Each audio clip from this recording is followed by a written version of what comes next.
What's up, everybody? Welcome to another edition of Motivational Monday. Thank you guys just for saying thanks for them. And we were at the racetrack over the weekend, and just a bunch of people that came up and said thank you. And man, that makes it. It's honestly hard. It's hard to come up with something every Monday. That's why a lot of times you don't see something every Monday. We try to do one every Monday, but man, it's just a lot to think about. But for this Motivational Monday, I was thinking about a story that happened quite a few years ago with some people that we really call dear friends now. Kind of the way that it sparked, and I didn't even think about it until Ricky set up the camera, is this race car is wrecked. So the story that I'm going to tell you is about a wrecked race car.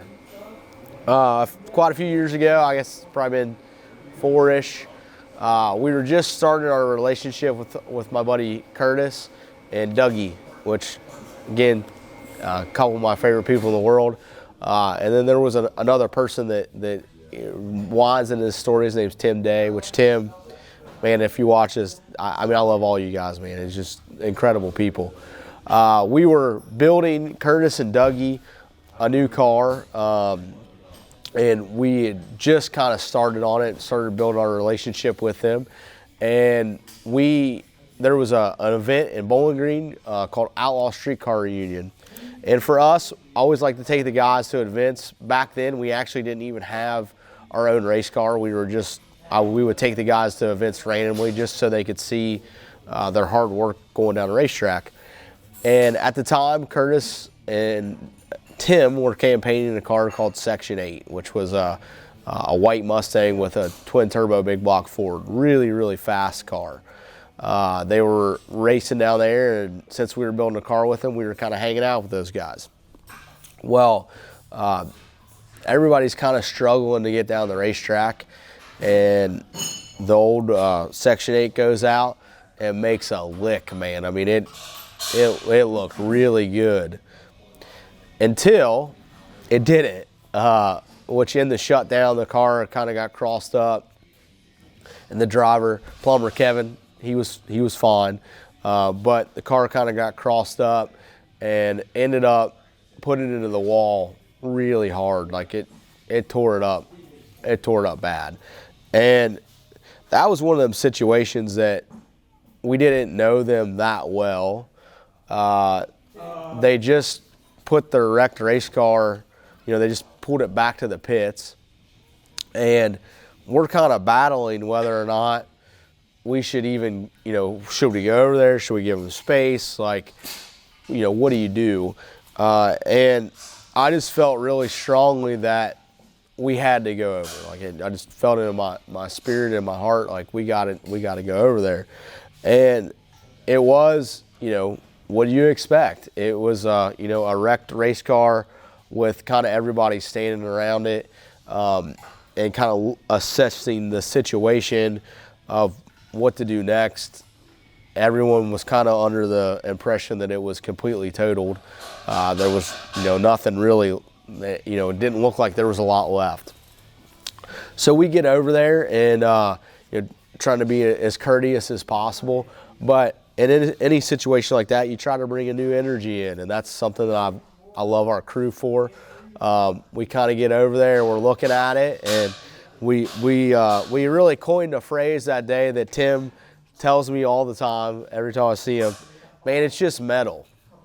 So we look at this car. At the moment, you can't even get it on a trailer. It's a mess. And I don't know who asked who first, but we asked for a Sawzall. And they're kind of like, what do you want a Sawzall for? Like, well, we got to get it on a trailer. That's step one, right? So it's broken. It's really broken. But step one is we gotta tear off everything that's really broken so we can even get it to move. Now remember that, step one, get off everything that's really broken. So once we peeled off everything that was really broken, we could see the bones of this race car, the chassis. What really, makes the car is the chassis. And it looked relatively okay. So the bones of the car, pretty good. The outer shell, pretty bad. And as we're cutting it, the atmosphere of the whole thing just flipped. Everybody's grabbing big hammers. It's like we had to get this thing ready for the next round. The energy's up. We're like joking and laughing. They had food there. We're all eating. And in a moment, it went from downturn to upturn. Like, we're doing something. So we get it all cut apart, and they kind of, me and Brad are kind of looking at it. And they're like, what do you think? I'm like, well, I think we can fix it. And in that moment, I think they thought we were a little crazy. But after that outer layer that didn't mean as much was pulled off, and you could see it, it's pretty evident we could probably fix this thing. We were going to need a lot of love. It was going to need a lot of man hours. And it was going to need a lot of donor parts and parts in general. And it was the Fuquas, which we still race with Trevor and those guys and the family. They brought an open trailer, and the decision was made to stop work on the other car that we were working on for those guys and bring Section 8 in, and we were going to fix it. So we were kind of trading one car for the other. We get it to the shop, and we continue to tear it apart. We peel the body off this thing, which actually a Mustang's pretty easy to skin, just the way that they are. The body gets peeled off. Farther inspection, the chassis is pretty, like I always said, it had a few things. So basically it was going to need a body, all the rear carbon work, the front end needed to be kind of redone. A lot of the tube work was okay. And then we had to patch back the turbo kit and like one header. So really wasn't terrible, right? It's just metal. But to a person that is, to Tim and those guys, they don't build race cars. I'm not going to go in there because I know what a lot of their occupations are, but they're hardworking dudes. They understood it was going to take work, but they didn't understand the kind of work that it was going to take. So when, quote unquote, the experts come in and give you the hope of like, man, we can fix this, it's when the energy changes, man. It's no big deal. We can fix this. And a couple kind of wild things happened. Doug and Curtis were here. It was a Saturday that they brought the car here, and Doug and Curtis are trying to get everything out of it for us so that we could get to work on it on Monday. Well, it just so happened that Saturday night, I was actually preaching at the church that we went to. And Dougie hadn't been to a church in a long time because the last time he went, his dad it was his dad's funeral. And so I invited Dougie and Curtis to church with us that night.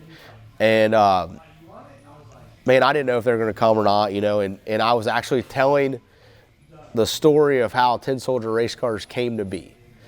And man, I'll never forget it. Curtis, if you don't know who Curtis is a mountain of a man. When he hugs you, it's awesome. He's like 7 foot. I'm not kidding.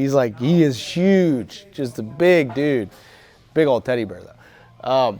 So I'm getting up on the stage and I'm kind of nervous, right? Like, getting up there, and all of a sudden I see this big old shadow of a dude walking from the back, and it's Curtis, his dad, and Dougie. And they walk in and they find a seat, and man, by the end of that deal, like, I'm crying, they're crying. It's just one of them things, man, that in your life, there's a lot of different ways we can go through this, so I'm going to try to capitalize on a couple. In your life, man, you're going to have these things that happen to you that look absolutely terrible. But it's your choice to flip your perspective or stay in the terrible. And like for us, man, that perspective started to flip when we got that energy back. We got around the right people. and the outer shell that didn't matter as much got pulled away, right? Well, for us that day in our friendship, the outer shell got pulled away and we got, kind of to the meat of it. And man, those guys are still near and dear to my heart. Like Dougie calls me once a month at least just to check in, talk to Curtis randomly, and Tim, yeah, man, just all those guys. But there's a verse in the Bible. It's in 2 Corinthians, and this to me is the section 8 verse. Okay, which that kind of sounds crazy, but it's in 2 Corinthians 4, and it says this: "We are hard pressed on every side, but we are not crushed." Let me restart. "We are hard pressed on every side, but we are not crushed, perplexed, but not in despair, persecuted, but not abandoned, struck down, but not destroyed." And the struck down, but not destroyed makes me think of Section 8. It was struck down. Most people thought it was destroyed. But because of our expertise, we knew that the bones were good. And there was still hope, and there was still a purpose within. I'll tell you what, man, we fixed that car through a collective effort in 29 days. And it rolled into the burnout box, and the tin soldier sticker on the front of it was a little crooked, and one of the downpipes is a little crooked, and there's still dirt all over, like greasy fingerprints everywhere. That picture hangs in the front of our shop. I love that picture because old Section 8 was struck down, but she wasn't destroyed. And I want you to think about your life. If you can peel back when you feel struck down, you got to peel back that outer layer, man, and you got to get into the bones of it, and you got to let other people get into that. And if you're vulnerable enough, that's when the atmosphere can change, and you can go from despair to hope. That's it. How do we flip from despair to hope and get your race car back to its purpose? What happened that day? Section 8 got knocked out of its purpose. Well, then, through a lot of hard work and a lot of love and a lot of craftsmanship, Section 8 went from out of purpose to back in purpose in 29 days. And if we can do that with a race car, you can do that with yourself. I don't know how Ricky's going to work it in, but it's important to know that car, Section 8, is the car that Jonathan Capizzi just broke the stock block record with. So it changed hands, all those things, but from a car that was supposed to be completely totaled, it went out and broke the stock block record not that long ago. So as always, like, share, subscribe. We appreciate you.